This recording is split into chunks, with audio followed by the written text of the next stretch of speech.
I'm the Reverend Jane Gould, Rector of St. Stephen's Episcopal Church here on the Common in Lynn, and I'd like to welcome you to the RUACH program.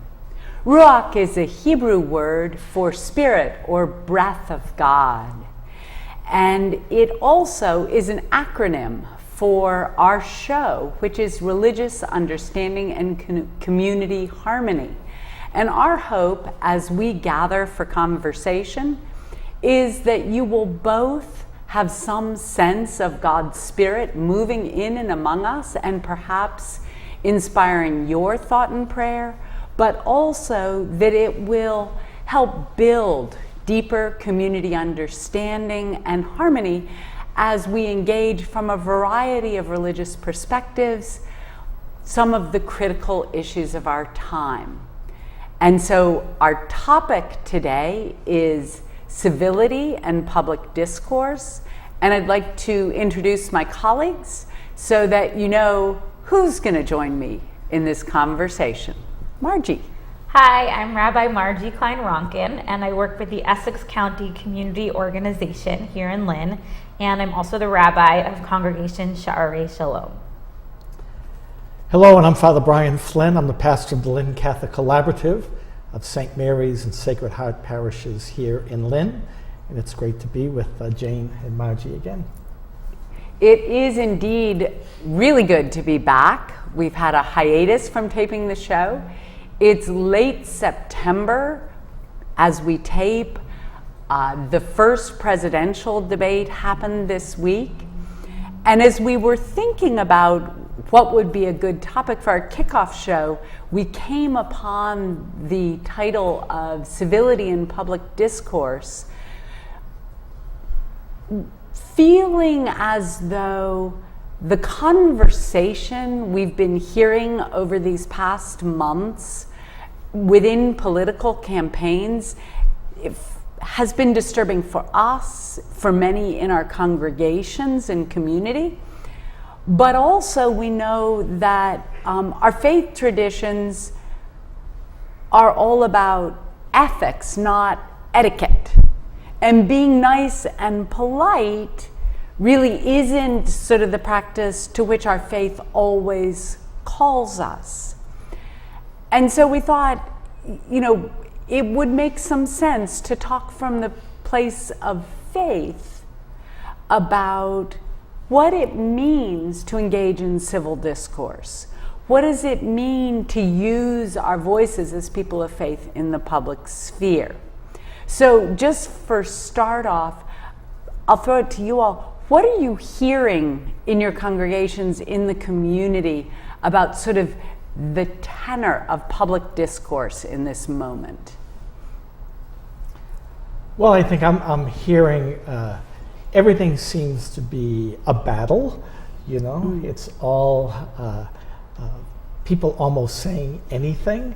I think in some ways what's most important is I think I'm hearing people saying, we're not really having discourse, if you want to cut discourse being a conversation. We're having people coming from, in many cases, two extreme ends of an issue or a candidate or whatever it may be. And not entering into relationship and conversing or having that discourse, but putting your stake in the ground, stating your position, and almost just shouting over one another or not really listening to what the other person is saying. So I think the question of, are we really having discourse? Yep. Or are we just having walls built? Yep. Yeah, I feel like I'm hearing the same thing, that I feel like a lot of my congregants are just sort of disgusted with the whole process. They don't, they feel strongly about issues, but they don't feel like people are really talking about the issues. They feel like it's a lot about, well, first of all, it's like each side thinks one set of things and hears their candidate say those things and thinks the other candidate is horrible. And it's almost like it doesn't matter what anyone says because people are so entrenched. And then on top of that, it just feels like there's a lot of nastiness. Like people are accusing each other of being un-American, or, are we truly patriotic if we think this or that? And I feel like it's just, it doesn't feel that civil, I guess. And I want to make the distinction that I think debate is really healthy. And so when candidates or different people are actually talking about issues, that seems really important. Like the whole Jewish tradition is based on, or at least since 2,000 years ago, since rabbinic Judaism in the time of the Talmud, everything is about people arguing with each other and hashing it out. And I think that's really healthy. We have a thing that says these and these are both the word of the living God, meaning people who totally disagree with each other can both speak holy words, as long as it's coming from a place that's truly about seeking the right and good path forward. And I think what I'm hearing is a lot of people feeling like it's a lot of politicking, and it feels like it's not really about seeking the right path as much as it's about people seeking position and power.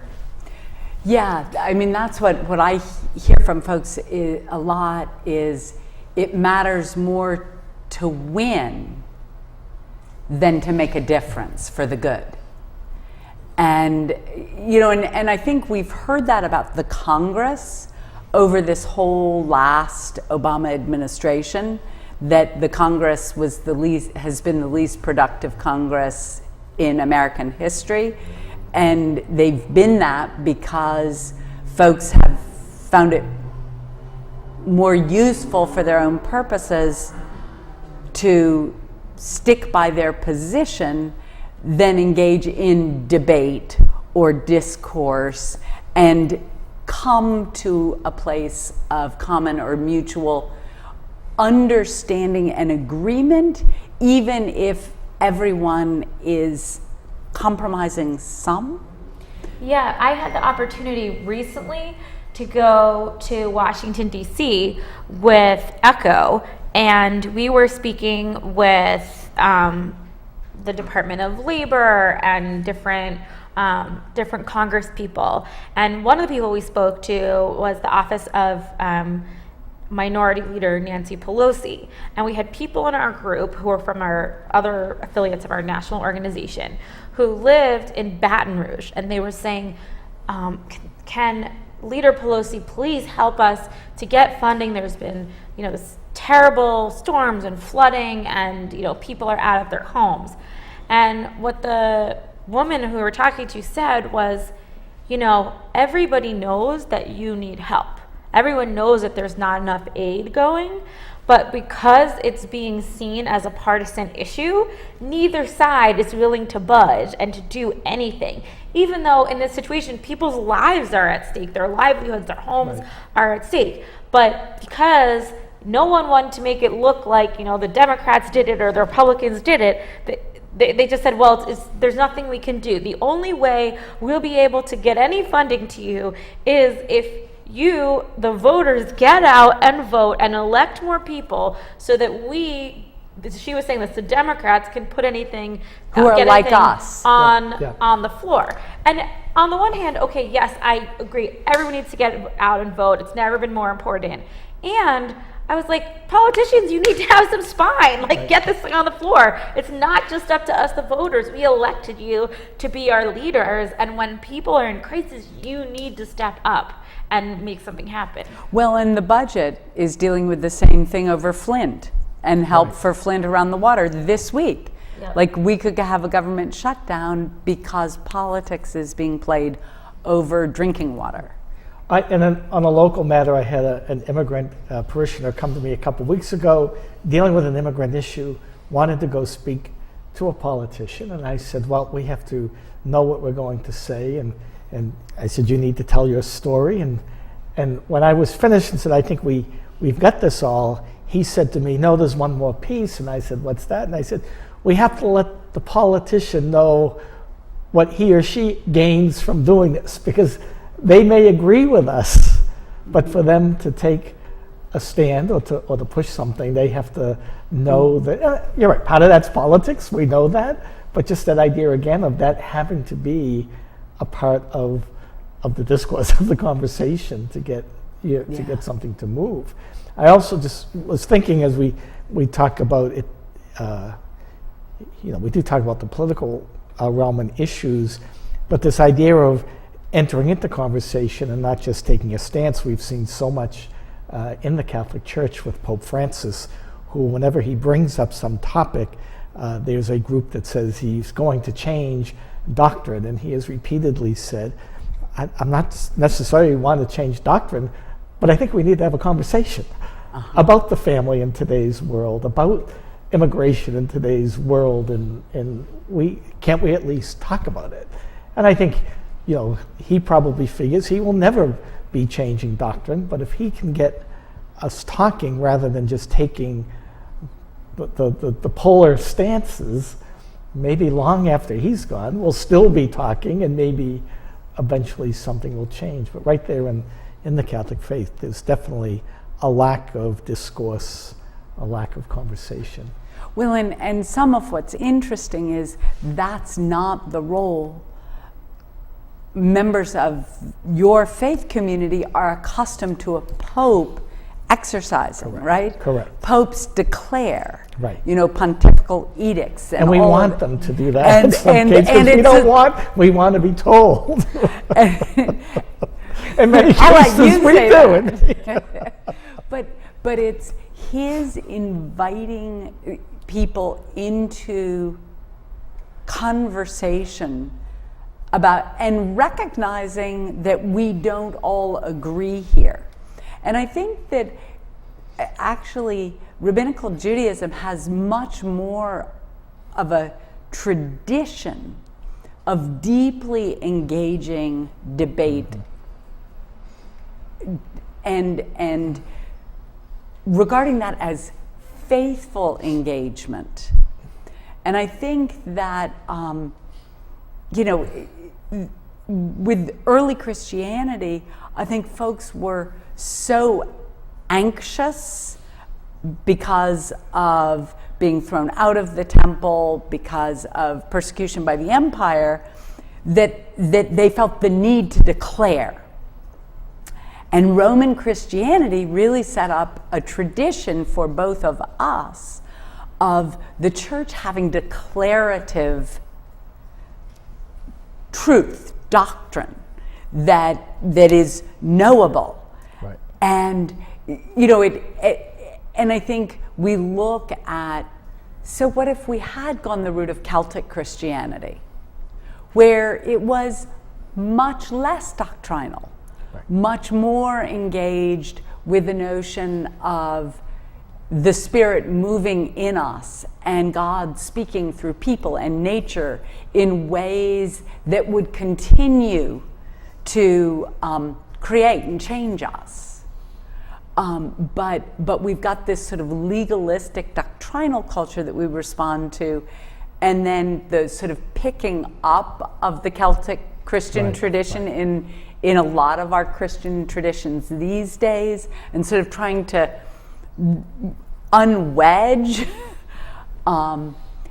So I think that Christianity finds itself in an interesting place when it's coming to our own practice around where is there dialogue, right? Where is it okay to say,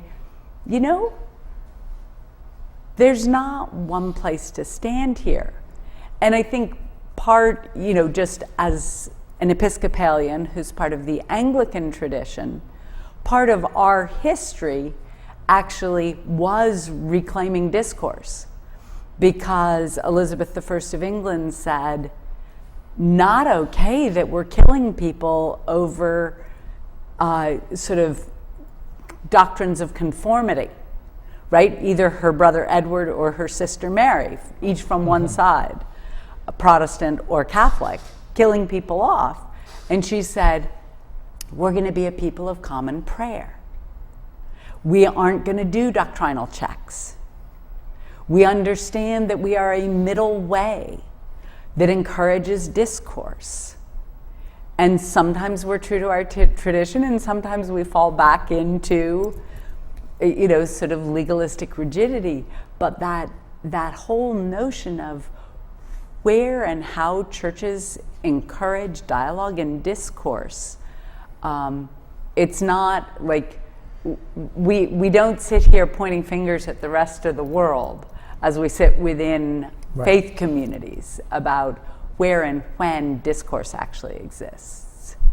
I think there's one thing that I hear you pointing to, or that it brings up for me, is this tension between security and guidance on the one hand, and like creativity, vitality, experimenting on the other hand. And creativity and innovation sounds really great, but it's also really scary and disruptive and uncomfortable. And I remember when I was younger, I grew up conservative, and as I got older, Conservative Judaism. I'm a very politically liberal. Conservative Jews are not actually conservatives in the lowercase c version. Anyway, so I grew up a conservative Jew in New York City, and as I was growing older, when I was a teenager, I was really, really attracted to Orthodox Judaism because I was so confused about everything, what should I wear, and how should I carry myself, and how do I be popular, and what does this really matter, and how hard am I working at school?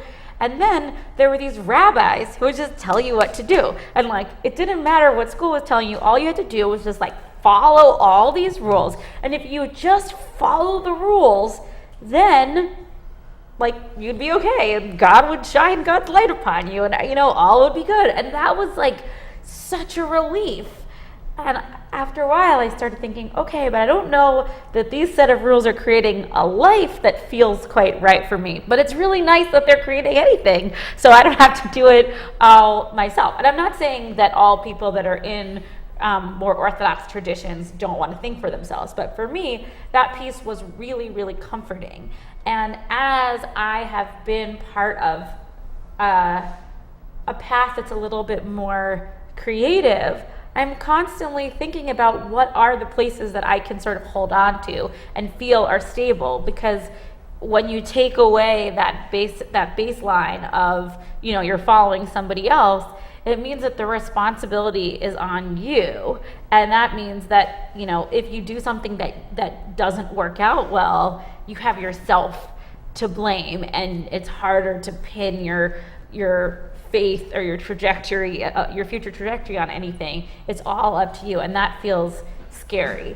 And for me, I have not figured out a solution. I'm still completely living it. But for me, a lot of it is just about sort of anchoring myself in my values and my prayer, and just saying, I believe in these things. I don't exactly know what that means I should do, but I'm just going to pray to be guided to do the right thing based on these values. And I think that instead of just saying, I support this person, I support this party, saying, I'm going to keep thinking for myself, and at the same time, I'm going to trust that I'm secure because I'm guided by some principles. That is mostly carrying me through.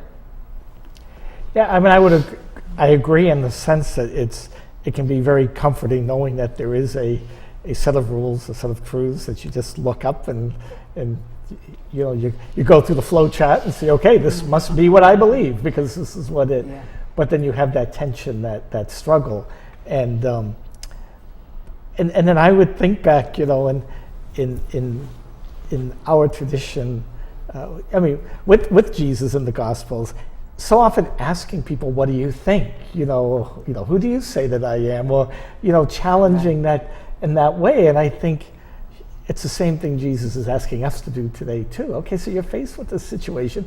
It's not black and white like the doctrine might make us think. So what do you think? And at least encouraging us to enter into the discourse and to talk about it, always recognizing that there are truths that we hold on to, but things can fit into those truths. And I don't mean just manipulate them so they fit in, but good thinking people can come up with something and say, yeah, but that still meets that teaching that we believe in, even though at first glance it may not, I think. So it's a great challenge, but I think we're people created to be creative people and to be thinkers and to explore, I guess. Yeah. But also, part of what I'm very sensitive to, and certainly living and working in Lynn, which is a city that has known all kinds of transformation over the last century, say. And we know that a lot of the demographics that are the demographics of Lynn currently will be the demographics of our nation, right? And we're looking at college graduates being told they will be financially less secure, less successful, less likely to have uninterrupted employment than their parents. And we're living with acts of terrorism and violence in our communities, not just across the world, but actually disrupting our communities, our neighborhoods. It does strike me that what you all have been saying about this desire for security, we're living in times where people are feeling such a sense of insecurity that I actually feel like some of what strikes me as the incivility of our public discourse right now is deeply embedded in folks not having a place to ground themselves. And, faith communities in general, for younger generations, are less trusted as places where you can ground yourself. And so I think we have lots of people who really don't know where solid ground is, and the world around them feels unsafe and insecure. And so when we get this polarized public discourse, if you can say, this is my team, and my team's gonna win, then you're claiming ground. But it's claiming ground that excludes a whole chunk of people. And so, it feels to me certainly of my faith tradition, coming out of this place and this understanding of respecting the dignity of every human being. I mean, I may agree strongly and disagree strongly with people, but I still need to see the humanity, see the God in them. How do I do that when my security and identity are in their being the other? Yeah, what you're talking about makes me think about the conversations that we had this summer around race. A number of us through ECHO got together and had a series of conversations, mainly white and black members of the community. And we were having these conversations in large part because we realized that these groups of people never talk to each other, and that we see the world in really different ways based on our different experiences, but that it was very scary to talk to each other. And one of the things that I found most interesting was the ways that even when the group wanted to talk to each other, we really wanted to have meaningful discourse, there was so much preventing us, not because we were fighting, but because, basically the black people were taking care of the white people's feelings because they were afraid that if they showed how upset they were about their experiences, that we would freak out. And that was not totally unreasonable because the white people were so uncomfortable with witnessing people's feelings that they would go right to okay, what are we going to do? How are we going to solve these problems? And it was just really interesting to figure out how much you actually need to talk to get past whatever are those initial walls and sort of get to, okay, I need to build a thicker skin, or I need to stop caretaking, or whatever was sort of the task each group needed to do, so that we could get to the point of maybe having an honest and meaningful conversation where the goal was not that we would just agree, but more that we would have like enough space, like peaceful space between us, that we could look at each other and see each other as humans and really respect and listen to one another, even with our being significantly different in maybe the ways that we've experienced the world. I think 2 points. One was is Jane was speaking about finding that secure place in an insecure world or city or wherever you are. I was in a parish prior to coming to Lynn, which had a large ethnic community growing in the parish, and the Caucasian community was getting nervous about that. I remember trying to see how we could be brought together, and them battling it in subtle ways and sometimes not so subtle ways.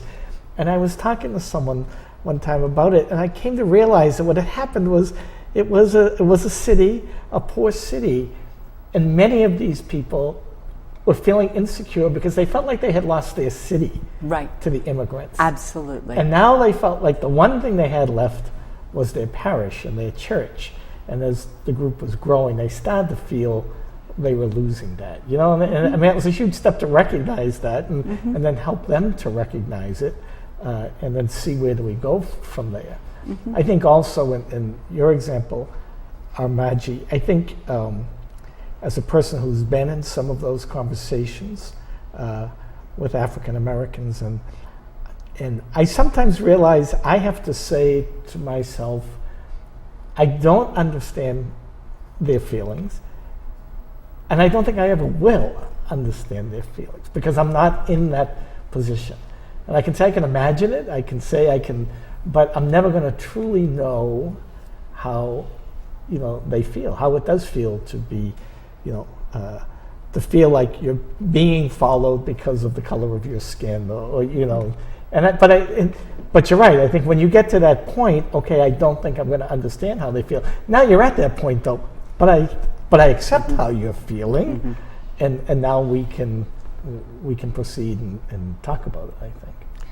That was one of the things at the last dinner. This like very sweet older African American lady, she said, you know, the next time people always, when something goes wrong and, you know, there's a lot of conflict, maybe an African American man is shot, people always come up to me and they pat me on the head and they say, I know exactly how you feel. She's like, you don't know how I feel. and she just said it with such strength that I was like, oh yeah, that's true. I should not, that's kind of obnoxious to say, oh, I know exactly how you feel. It's like, that kind of denies people their own experiences. Yeah, and I just, it feels to me that in this whole question of sort of what happened to civility in public discourse, because some of the other reaction I hear from folks is, you know, why are these politicians, particularly talking about the presidential candidates in this, you know, just behaving so badly? Why can't they just be polite? Why can't they just behave well? And I think that there is some, like there's a desire just that we all play nice. And for me, it feels like somehow we actually, the faith communities have a role to play here in actually really trying to do a sort of cultural transformation that honors engagement.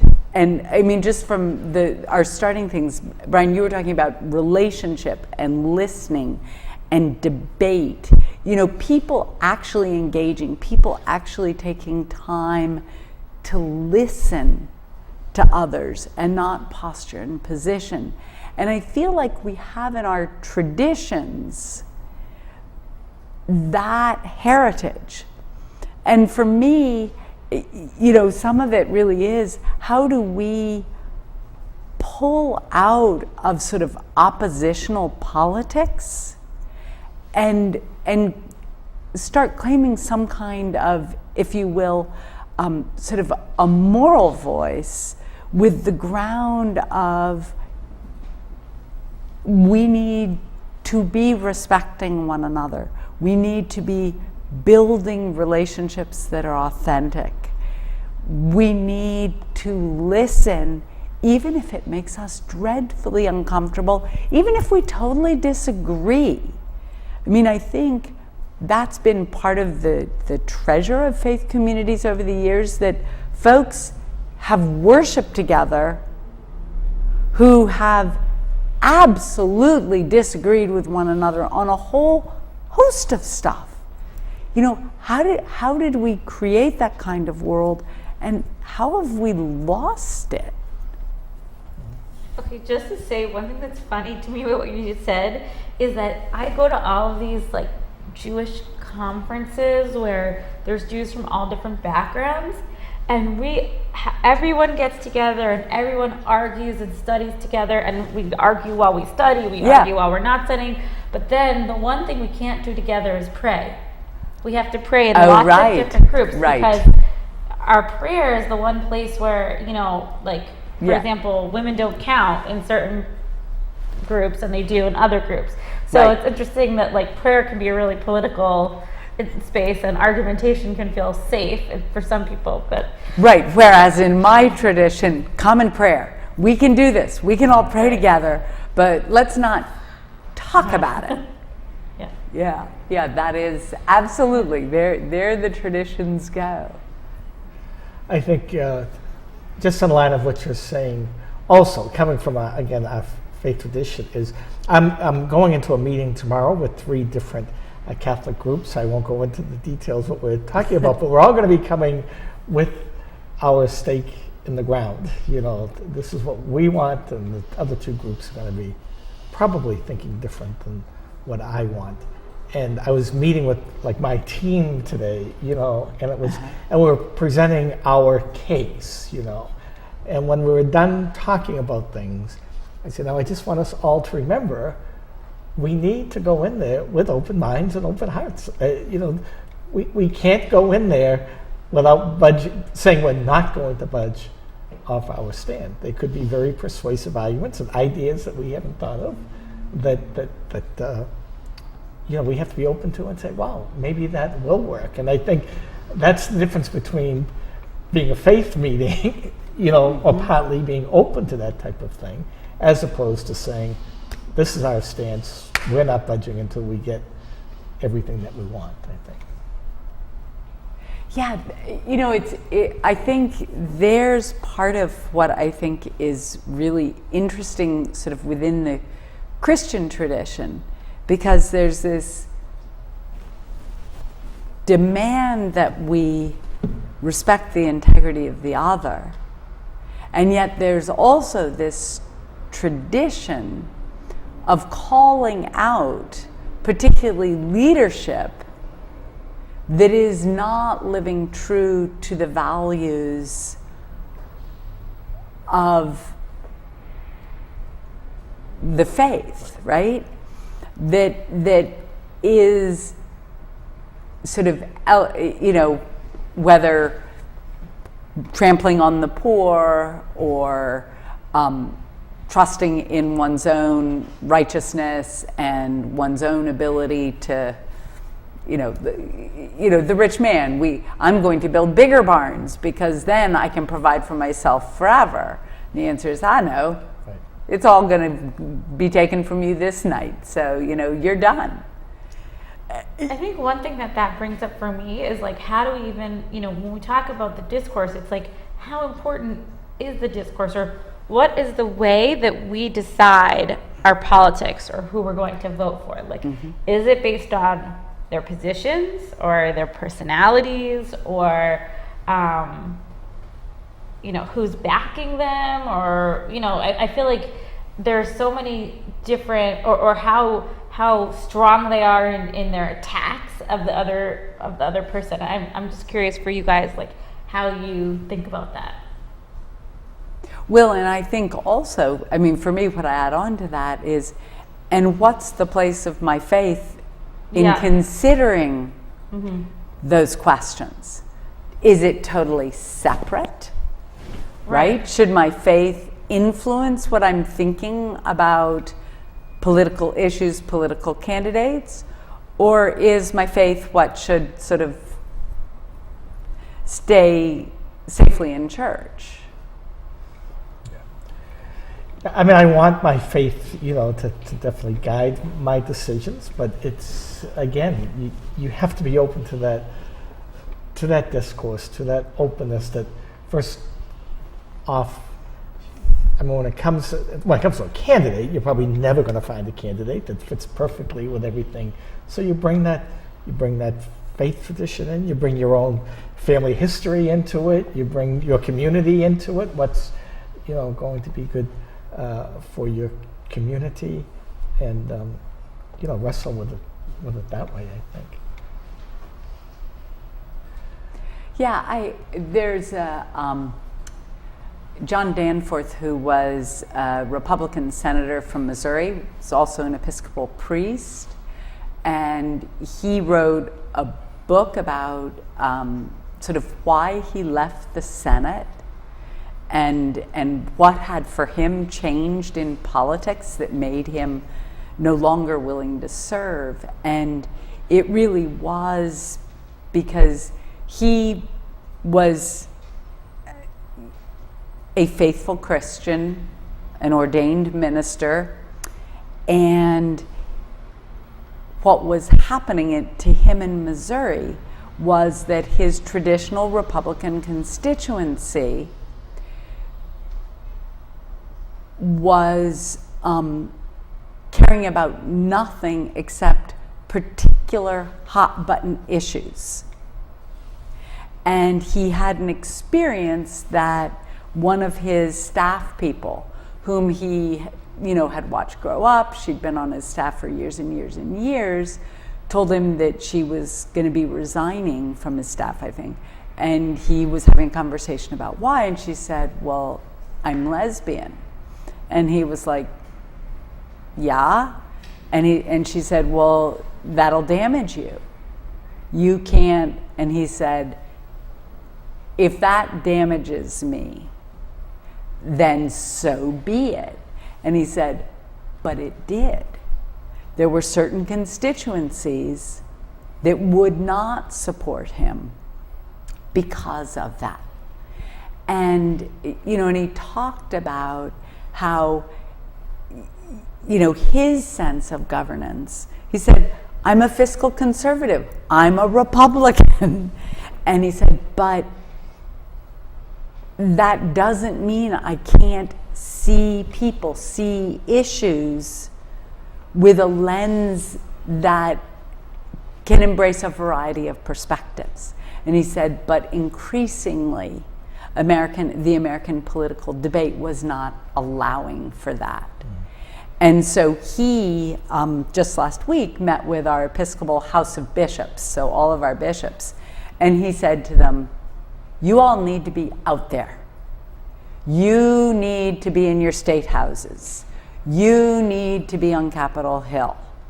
And you need to be there demanding that the politicians who are elected put first and foremost the public good. You need to challenge this conversation. And so when we had our clergy day yesterday, our bishop was sort of saying to us, okay, so here's the challenge we heard last week. And, we'll see what it means for our church, because, we elect our own bishops. We don't tend to elect those who have made a practice of standing on State House steps. But, when we think about what's the role, I think a lot of our congregations would be more comfortable actually if we stayed within our buildings and weren't on City Hall steps, on the State House steps, and weren't engaged in public discourse. And so I think for me, this is getting the long way back to your question about how do I think about things. I'm really clear that, Jane has all sorts of opinions and biases and all these things from who I am, what I grew up with, what I listen to, what I don't listen to, what I read, what I don't read. But Jane, the faith community leader, has a real responsibility to my congregation and my community to say, are we having the conversation that is going to improve the lives of the people I serve? The question that PICO, ECHO's national affiliate, asks always is, who do you love? Who do you love? Are these decisions, are these holders of public office, are they going to protect the people I love? And if you go back for us to Jesus, who are the people I love? Who is your neighbor? Who, it's not the one that it's easy to love. It's not the one next to you. It's the one that is perhaps most different, perceived as the most threatening to your own sense of well-being. So, I just really feel that call and responsibility to say, so are we serving the public good here?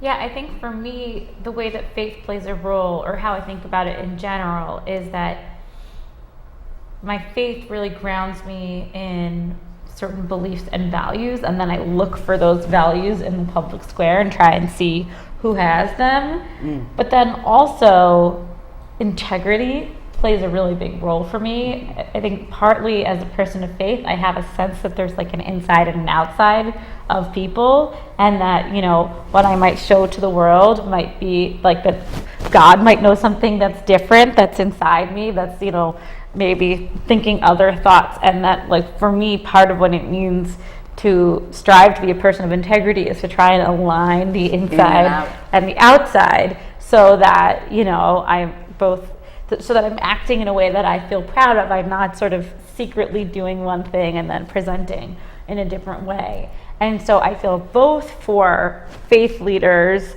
and for political leaders, I have a higher standard that I look to them, and I want to think, how would they behave in a situation? Not just what's their position, right, but how do they think about things? And as one example, I'm personally a Democrat. I voted for Obama, but I had a lot of respect for John McCain. And I felt like if he gets elected, like, I don't agree with everything he's saying, but I feel like he has his heart in the right place.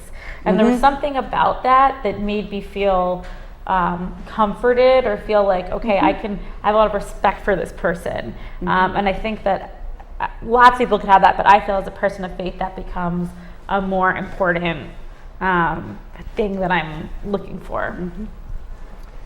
I just have a question when you talk about as a faith leader trying to bring those conversations to your congregation and you too, Maggie.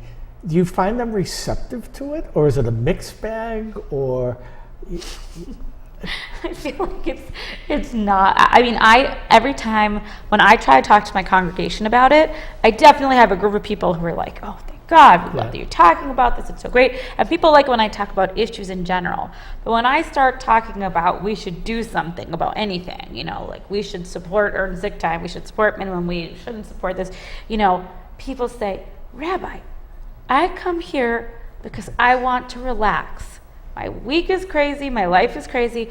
I've come here because I want to be able to just escape from the world. And so I want you to say something that sort of makes me feel comforted.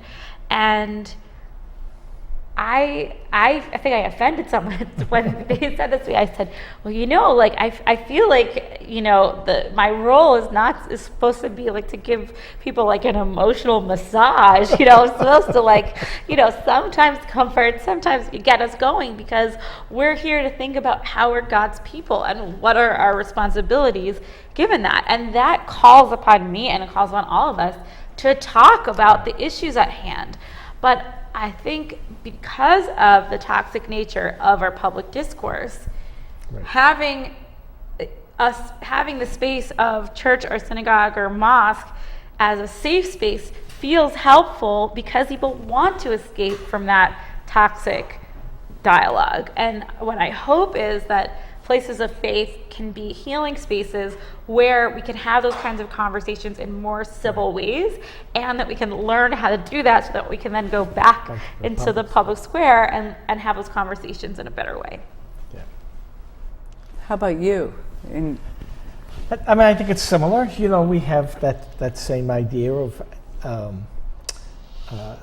you know, just I come here not to hear that. I hear that all the time, and I think you're right. I think when we start talking about it, you know, from the pulpit or just in gatherings, they're falling back to the secular discourse in the sense of, oh my gosh, she's asking us to take sides and we're going to come with these sides, as opposed to, no, that's not what we're asking.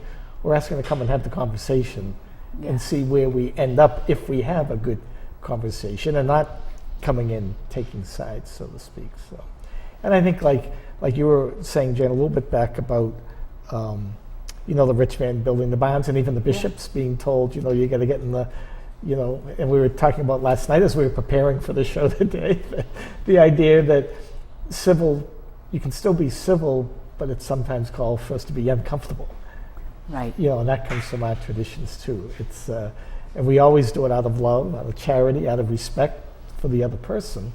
But it does call us to be sometimes uncomfortable if we're standing on the state house steps, but also the other becomes uncomfortable perhaps because of what we're doing. Again, we hope it's not because we're saying hateful words or we don't do that, but just the fact that we're just kind of disrupting the status quo a little bit in the way we might be approaching things. Yeah, and I think what I find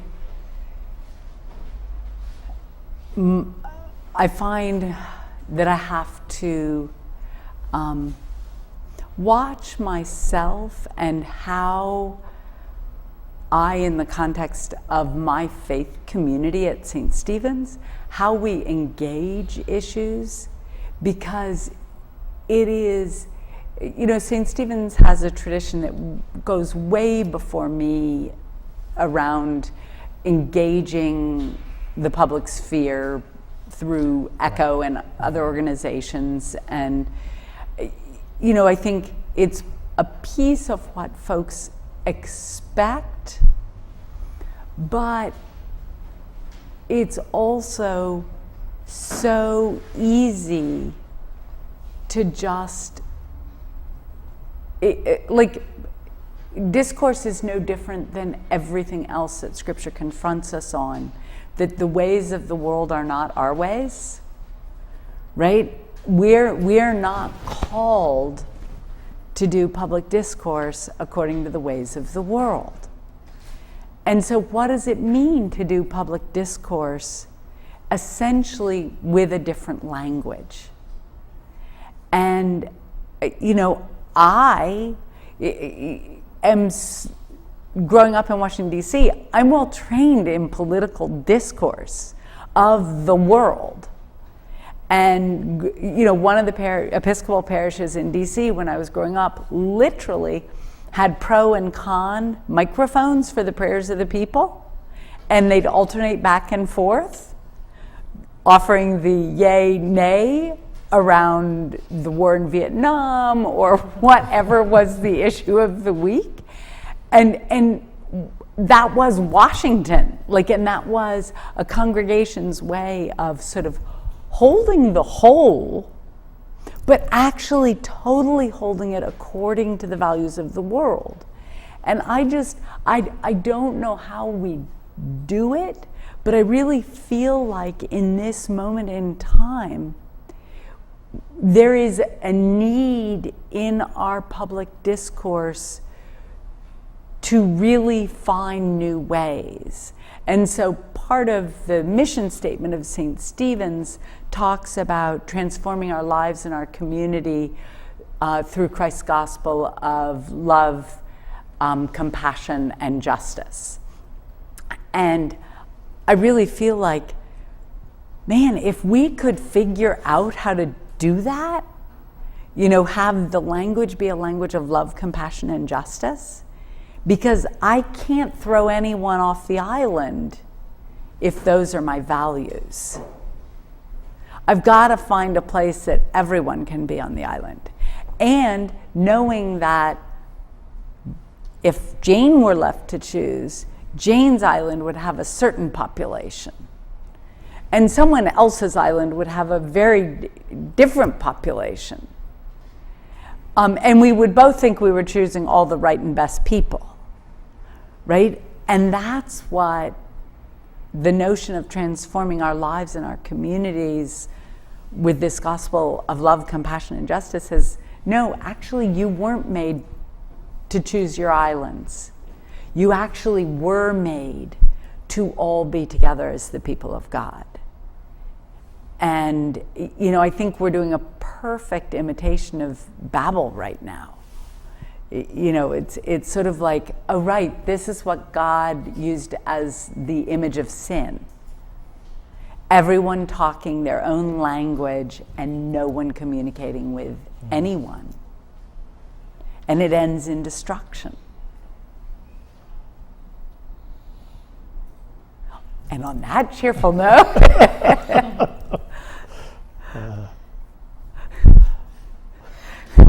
Follow that. you don't know how to follow it. Yeah. I don't know. Well, I think that, one of the things that I hope if people are watching this is to try and enter with somebody into a conversation that might feel hard, and think about how you could go into it in a way that's about authentic listening. And I think I talked about this in a previous episode of the show that may or may not have actually aired. That my husband and I, when we were the weekend before we got engaged, actually, we went to this Memorial Day retreat for couples, and they taught us this modality of communicating that at the time I thought was crazy, but it is amazing, where basically you talk to each other and one person says something and the other person repeats back, what I heard you say was blah, blah, blah. And then at the end of however long it is, they summarize, and then they have to validate your feelings. They don't have to agree with you, but they have to validate. I can see how you would feel like this, because if I had this understanding of a situation, I would feel like that, or anyone would feel like that when this happened.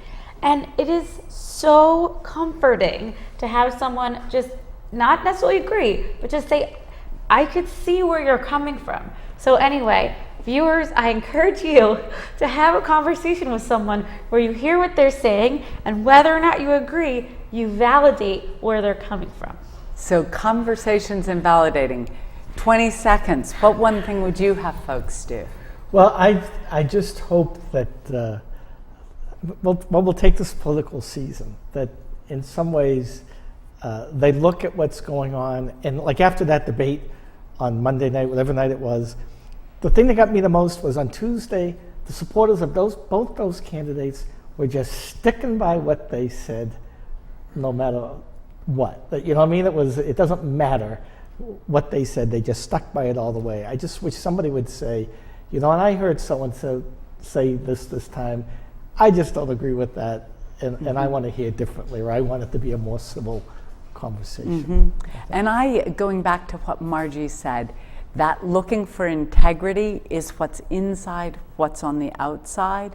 I think if each one of us could hold ourselves to that sort of standard and look to our leaders and invite that same kind of accountability from them. And vote. You should really vote. And vote. Absolutely. So on that, we'll thank you for being with us today. Thank you, Margie and Brian. It is fun to be back on the air. And I thank all of you who are watching the RUACH program. It is our delight to be here to engage in, we hope, civil public discourse when we meet with one another for our tapings of RUACH. So God's peace be with you, and thank you for your time.